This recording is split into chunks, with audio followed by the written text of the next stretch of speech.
महमूद अली साहब।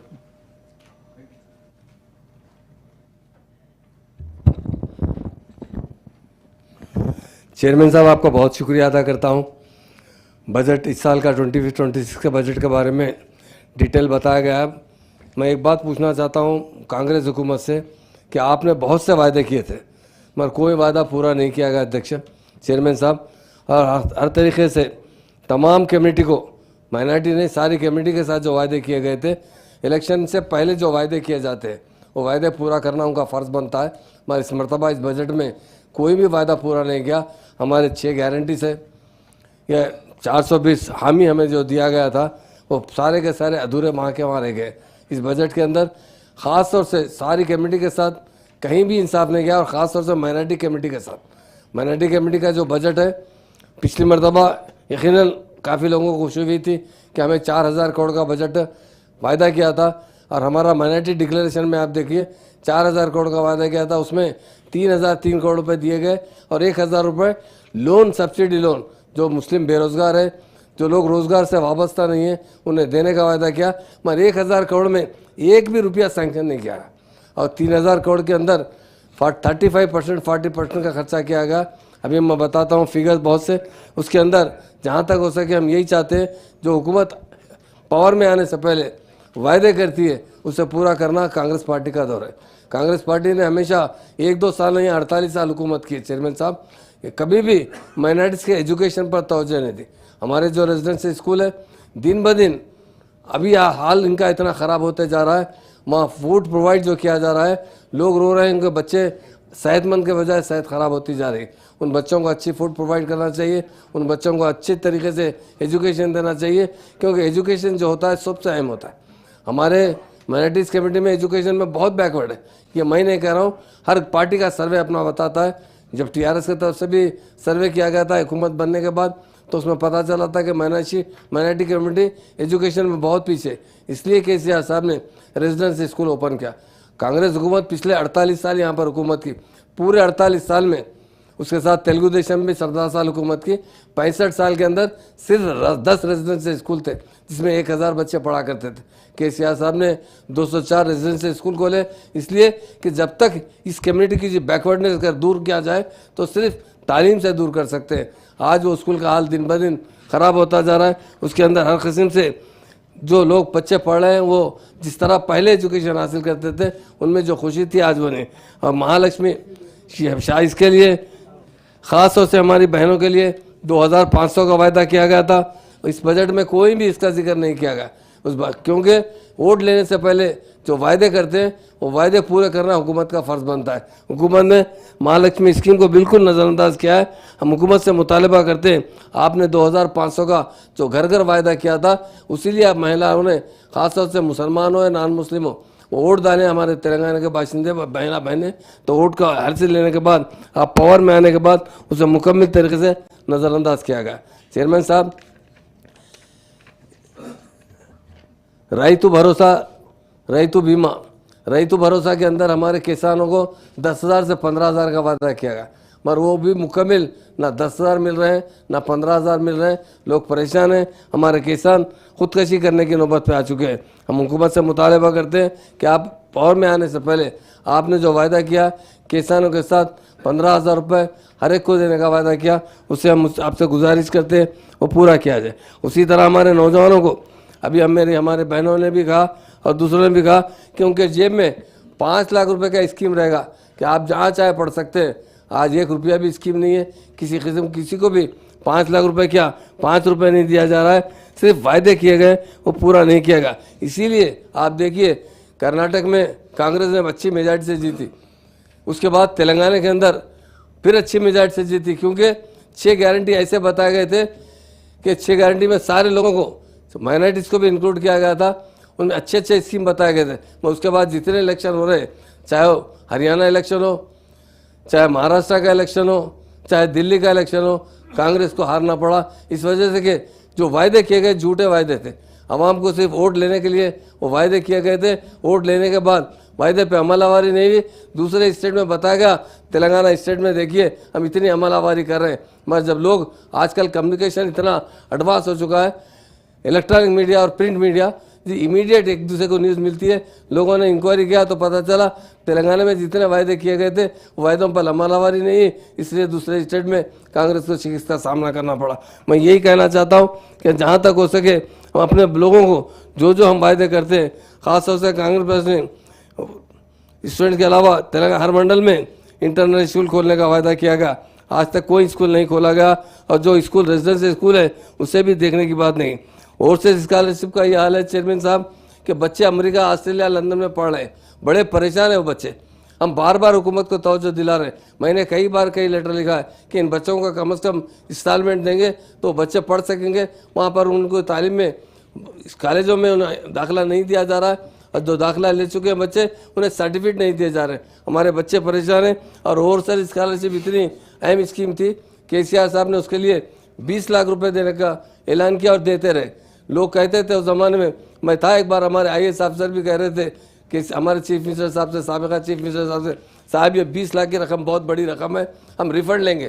केसीआर साहब ने कहा कि मैं बच्चों को जो दे रहा हूँ इन्हें डेवलप होने के लिए, इन्हें आगे बढ़ने के लिए, तालीम हासिल करने के लिए दे रहा हूँ, पैसे लेने के लिए। अगर ये अच्छे हो जाएंगे तो अपने सारे ख़ानदान की किफ़ालत कर सकते हैं। ये बहुत अच्छी स्कीम है, पर आजकल काफ़ी इसके अंदर लोग परेशान हैं। मेरी हुकूमत से मुतालबा है उससे स्कॉलरशिप की स्कीम में उन्हें जहाँ वायदा किया गया उसे ज़रूर दिया जाए बच्चों को। इंदिरा इंड्लू देखिए, मकानात देने का वायदा, और मकानात के साथ साथ 5 लाख रुपए। आप ये देखिए माइनॉरिटी डिक्लेरेशन देखिए, इसके अंदर वायदा है कि जो माइनॉरिटीज़ है, जो बेघर है, उन्हें हम 5 लाख रुपए नकद देंगे ताकि वो प्लाट भी देंगे वो घर बनाने की बात। मगर आज तक एक को भी 1 रुपया नहीं मिला है, ना किसी को एक प्लाट मिला है। इसमें इतने वायदे किए गए, लोग वायदे देकर ही वोट डालते हैं, वोट लेने के बाद वायदों को पूरा नहीं करना, ये सरासर नाइंसाफ़ी है। हमारी कांग्रेस हुकूमत से यही गुजारिश है, आपने जो माइनॉरिटीज़ के लिए और दूसरी कमेटी के लिए, किसानों के लिए जो वायदे किए वायदे पूरे कीजिए। ये बजट देखा जाए तो सिर्फ फिगर, कांग्रेस हुकूमत से यही गुजारिश है, आपने जो माइनॉरिटीज़ के लिए और दूसरी कमेटी के लिए, किसानों के लिए जो वायदे किए वायदे पूरे कीजिए। ये बजट देखा जाए तो सिर्फ फिगर का हेर पेंच है। ये बजट के अंदर किसी किस्म के नए स्कीम नहीं है। और ख़ास तौर से तेलंगाना मूवमेंट में जो लोग पार्टिसिपेट कर रहे थे उन्हें भी वायदा किया था कि हम उन्हें एक प्लाट देंगे और उन्हें मकान बनाने के लिए पैसे देंगे। मगर तेलंगाना के लिए जो सेक्रीफाइस किए, पुलिस की लाठी का है, जेल को गए, उन्हें भी जो वायदा किया गया उसे मुकम्मल नज़रअंदाज कर दिया गया। हमारी हुकूमत से यही मुतालबा है कि जो आप वायदे किए हैं वो पूरे किए जाए। ओल्ड एज पेंशन बहुत तमी बात करने का, ज़्यादा नहीं है। ओल्ड एज पेंशन मैं एक बताता हूँ, केसीआर साहब के ज़माने सिंगल वुमेन को पेंशन दिया था, और वीडो वुमेन्स को पेंशन दिया गया, ओल्ड एज लोगों को पेंशन दिया गया। नई हुकूमत ने, कांग्रेस हुकूमत ने इलेक्शन से पहले वायदा किया था कि हम 2000 के बजाय 4000 कर देंगे। वो बेचारे वोट डाले 4000 मिलने के उम्मीद में, मगर आज तक वो जो है पैसे किसी को 2000 से वही टाइम पर नहीं मिल रहे। 4000 करने का वायदा किया गया था। मेरा हुकूमत से यही गुजारिश है कि 4000 रुपये का जो वायदा है वो पूरा कीजिए। उसी तरह कल्याणी शादी मुबारक स्कीम में, कल्याणी लक्ष्मी स्कीम के अंदर 1 तोला सोना देने की बात की गई। लोग कह रहे थे कि 1 लाख रुपए तो दे रहे हैं कैसे साहब, हम 1 तोला सोना देंगे। हमारी बहनें ने 1 तोला सोने के चक्कर में वोट डाले, मगर 1 तोला सोना भी चले गया, वो 1 लाख रुपए बराबर नहीं मिल रहे। हमारी हुकूमत से मुतालिबा है उस स्कीम को इम्प्लीमेंट। 1 लाख हो गया सोना 1 लाख हुआ है। और तुलबात को हमारी कविता बहन ने भी कहा है, स्कूटर देने की बात की थी, बहुत से वादे करके वोट ले लिए गए। हम आपको स्कूटर देंगे, आपको जाने आने के लिए किसी किस्म की तकलीफ ना हो। मैं यही बात बताना चाहता हूँ, जितने स्कीम्स, जितने मैं समझता हूँ शायद इससे पहले कभी भी गवर्नमेंट इतने स्कीम नहीं लाई थी कि वेलफेयर स्कीम। इलेक्शन से पहले हमारे माइनॉरिटीज़ को खास तौर से अबुल कलाम तोहफा स्कीम लाई गई थी, जो हम बहुत खुश हुए। अरे बहुत अच्छी बात है भाई, जो बच्चे हमारे पढ़ रहे हैं उन लोगों को अगर ऐसा अमाउंट मिलेगा तो यकीनन उन्हें बहुत बड़ा इंकरेजमेंट मिलेगा। PhD मुकम्मल करने पर 5 लाख रुपए ऐसा बता दिया गया हुकूमत ने कि भाई आप PhD कंप्लीट करो, एक भी आदमी को आज तक नहीं दिया गया। उसी तरह पोस्ट ग्रेजुएशन मुकम्मल करने पर 1 लाख रुपए, एक भी 1 रुपया भी नहीं मिला है। ग्रेजुएशन की तकमील पर 25,000 रुपये, इंटरमीडिएट मुकम्मल करने पर 15,000 रुपये, 10वीं जमात कामयाब करने पर 10,000 रुपये। इस स्कीम में आज तक एक पैसा भी नहीं दिया गया। तो हमारा मुतालबा यही है कि बच्चों को ज़रूर इनकरेज कीजिए। हम भी बहुत खुश हुए थे कि अब्दुल कलाम स्कीम के तहत इन गरीबों को जो बच्चे तालीम हासिल कर रहे हैं उन्हें नकद रकम मिलेगी, मगर इसमें किसी किस्म का फ़ायदा नहीं हुआ। उसी तरह रिलीजियस बात करना चाहता हूँ कि हमारे जो इमाम मौज़न हैं, यकीनन वो उनकी हालत बहुत खस्ता है, चाहे इमाम हो, मौज़न हो, पादरी हो, जो भी हो, चाहे क्रिश्चियन चर्चों के लिए हो या क्रिश्चियन के लिए ग्रैंथिस हो। मैं यही बताता हूँ, वायदा जब करते हैं तो उसे पूरा करना चाहिए। कि इससे पहले कभी भी 48 साल में कांग्रेस ने 17 साल 18 साल में तेलुगु देशम ने 1 रुपया भी नहीं दिया था, क्योंकि लोग इबादत करने के लिए उनके वहाँ पर लोगों को अच्छा रास्ता बताते हैं। उन लोगों को हम हमेशा मदद करना चाहिए। केसीआर साहब ने 5-5 हज़ार रुपये का तोहफा दिया था, मगर ये कांग्रेस हुकूमत में 12,000 रुपये इमाम मौज़न को, इमाम साहब को, और 10,000 रुपये मौज़न साहब को देने का वायदा किया गया। वो पैसे भी बराबर नहीं मिल रहे। जो इजाफा का वायदा किया गया उसमें तो मुकम्मल तरीके से नज़रअंदाज कर दिया गया। मैं ये कहना चाहता हूँ कि जो लोग परेशान हाल है उन्हें ज़रूर मदद करना चाहिए। हमारा हुकूमत से यही मुतालबा है, आपने जो जो वायदे किए, ऐसी बात नहीं है कि वायदे करते रहने के बाद, वोट लेने के बाद आप वायदे से मुकर जाएंगे।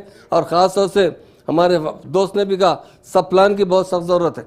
मुस्लिम बजट में अगर सब प्लान रहेगा तो पैसे नेक्स्ट ईयर में ऐड होकर में काम में आएंगे, और सब प्लान का हमारा बहुत बड़ा डिमांड है। उसी तरह वक्फ बोर्ड को जुडिशियल पावर देने का वायदा किया गया था, पर वक्फ बोर्ड को जुडिशियल पावर नहीं दिया गया। वायदा करने के बाद 15 महीने हो चुके हैं, अभी तक वक्फ बोर्ड को जुडिशियल पावर नहीं दिया गया।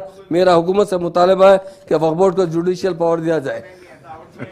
दो ही बात है, एक बात और बताना चाहता हूँ चेयरमैन साहब, बजट के अंदर यकीनन 3,005 करोड़ का बजट का ऐलान किया गया था, और सब्सिडी लोन के लिए 1,000 करोड़ रुपये एक्स्ट्रा बजट देने का 4,000 करोड़ का ऐलान किया गया था। टीआरएस के दौर में, बीआरएस के दौर में 23-24 के अंदर 2,200 करोड़ था बजट, मगर उसमें 1,800 करोड़ खर्चे किए गए थे। 1,800 करोड़ रुपये खर्चा हुआ था, और इनका बजट 3,003 करोड़ का बजट था, जिसमें जो खर्चा हुआ सिर्फ 14,000 करोड़। आप बताइए, बजट में इजाफा बताना मामूली बात है। तो इसलिए मैं बता रहा हूँ, ये अकाउंट का हेर फेर है। और बजट के अंदर 400 करोड़ रुपये हमारी कांग्रेस बीआरएस हुकूमत का जो आखिरी पीरियड था 23-24 में, उसमें जो बजट का खर्चा हुआ था उससे 400 करोड़ रुपये पिछले साल में कम खर्चा हुआ है। हमारा हुकूमत से यही मुतालबा है, जो वायदा आप कर रहे हैं उसे पूरा कीजिए, और बजट को ज़्यादा से ज़्यादा खर्चा करते हुए अक़लियतों को फ़ायदा पहुंचाना चाहिए, अक़लियतों को हर तरीके से। और राहुल गांधी साहब ने प्रियंका गांधी साहब ने कहा कि अकॉर्डिंग टू पॉपुलेशन हर एक का शेयर मिलना चाहिए, मगर हम देख रहे हैं एक अक़लियतों के लिए अकॉर्डिंग टू पॉपुलेशन शेयर मिलता ही नहीं है। वजह हमारा पॉपुलेशन तो 12% से ज़्यादा है, एंड फॉर रिकॉर्ड के अंदर तो 12% है। हकीकत देखा जाए, जब हमारा सर्वे होता है ना, एक घर में हम 10 घर अंदर रहते हैं, एक नंबर आता है डोर नंबर के अंदर छोटे छोटे कमरे बनाकर लोग ज़िंदगी गुजारते हैं। बस सर्वे जब किया जाता है तो खाली डोर नंबर ले लिया जाता है, एक ही घर का नंबर लेकर उसमें जितने लोग रहते लिखा जाता है। तो मेरी हुकूमत से ये कि पिछला सर्वे भी आपका सही नहीं हुआ, फिर से सर्वे करवाइए। और हमारा पॉपुलेशन 14-15% तक चले गया है, मैं 12% कहते हैं। बजट में भी हमारा हिस्सा उसी तरह दिया जाए, एम्प्लॉयमेंट के अंदर भी उसी तरह दिया जाए। और रिजर्वेशन 4% जो कांग्रेस दिए उसका तो हम शुक्रिया अदा करते हैं, मगर हम चाहते हैं कि माइनॉरिटीज़ को उससे ज़्यादा 12% है वहाँ तक पहुँचना चाहिए, क्योंकि यकीनन होना चाहिए सबसे बिछड़े हैं तो मुसलमान हैं। दूसरे सारे कौमों में हर तरीके से, तालीम से, हर महकमे के अंदर, हर डिपार्टमेंट में, हर जगह हमारा परसेंटेज घटता जा रहा है। चेयरमैन साहब, मैं हुकूमत से यही मुतालबा करता हूँ, हमारी सीता का बहन यहाँ मौजूद है, उनसे गुजारिश करता हूँ, ख़ासतौर से क्रिमिनल राइट्स के बारे में। आप जैनूर के अंदर प्लीज़, पिछला सर्वे भी आपका सही नहीं हुआ, फिर से सर्वे करवाइए। और हमारा पॉपुलेशन 14-15% तक चले गया है, मैं 12% कहते हैं। बजट में भी हमारा हिस्सा उसी तरह दिया जाए, एम्प्लॉयमेंट के अंदर भी उसी तरह दिया जाए। और रिजर्वेशन 4% जो कांग्रेस दिए उसका तो हम शुक्रिया अदा करते हैं, मगर हम चाहते हैं कि माइनॉरिटीज़ को उससे ज़्यादा 12% है वहाँ तक पहुँचना चाहिए, क्योंकि यकीनन होना चाहिए सबसे बिछड़े हैं तो मुसलमान हैं। दूसरे सारे कौमों में हर तरीके से, तालीम से, हर महकमे के अंदर, हर डिपार्टमेंट में, हर जगह हमारा परसेंटेज घटता जा रहा है। चेयरमैन साहब, मैं हुकूमत से यही मुतालबा करता हूँ, हमारी सीता का बहन यहाँ मौजूद है, उनसे गुजारिश करता हूँ, ख़ासतौर से क्रिमिनल राइट्स के बारे में।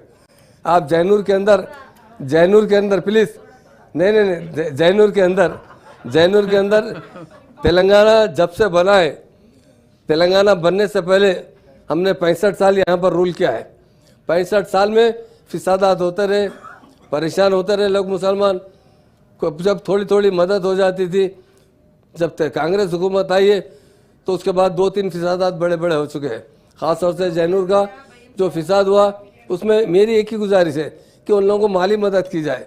आप फिसाद तो आप कराते रहे, मगर हो जाते हालात की वजह से, तो उनसे कंपनसेशन अगर अच्छा देंगे, क्योंकि तकरीबन दुकानें काफ़ी दिन तक बंद रहे, 2.5 महीने तक वहाँ के दुकानात बंद रहे। अब दुकानात खोले हैं तो उन्हें कुछ मदद की जाए। कलेक्टर से सर्वे हुआ 2 बार भी और रिपोर्ट बाहर नहीं है। मेरी यही गुजारिश है, 1 बार 2 बार 3 बार हो चुका है फिसाद, मगर आइंदा ना हो, इसके लिए लैंड ऑर्डर को सख्त बनाया जाए। क्योंकि क्रिमिनल राइट्स 1948 से लेकर 1914 तक चलते रहे। 14 के बाद तेलंगाना बनने के बाद तेलंगाना में एक भी क्रिमिनल राइट नहीं हुआ। बहुत सख्त कानून नाफिज किया गया था। जहाँ जहाँ फिसादात होते थे वहाँ पुलिस को फुल अख्तियारात दिए जाते थे, फिसादात की रोकथाम किया जाए। मगर इस मरतबा क्रिमिनल राइट्स और हालात भी लोगों को इनकरेज होते जा रहे, इस वजह से कि पुलिस का कंट्रोल सख्त नहीं है। पुलिस अगर सख्ती बढ़ती जाए तो डेफिनेट कुछ नहीं कर सकता। आप देखिए कहीं ना कहीं मस्जिदों के सामने कुछ ना कुछ गड़बड़ होते जा रहे हैं, जुलूस से निकालने में लोग तशद्दुद कर रहे हैं। मेरी यही हुकूमत से मुतालिबा है, हमारे चीफ मिनिस्टर साहब से मुतालिबा है, डीजीपी से मुतालिबा है, उन्हें सख्त से सख्त कानूनी शिकंजा कसा जाए ताकि आइंदा फिसादात ना हो। फिसादात एक ऐसी बुरी जड़ है जिसकी वजह से सारी कौमों का नुकसान होता है, हमारी स्टेट का नुकसान होता है। मैं ये हुकूमत से मेरी अदबन यही गुजारिश है, आप जो वायदे किए, माइनॉरिटी डिक्लेरेशन दिए, हमारी स्टेट के अंदर डिक्लेरेशन दिए, फार्मर्स के लिए, हर कम्युनिटी के लिए दिए, वोट ले लिए, मगर उससे अमल आवारी कीजिए, यही गुजारिश है। अगर वो अमल आवारी हो गई तो सारे गरीब लोग खुशहाल हो जाएंगे। हमारी चेयरमैन साहब, आपके ज़रिए हुकूमत से हमारा यही मुतालिबा है, डिक्लेरेशन के अंदर जो जो वायदे किए उसे पूरा कीजिए। Thank you very much.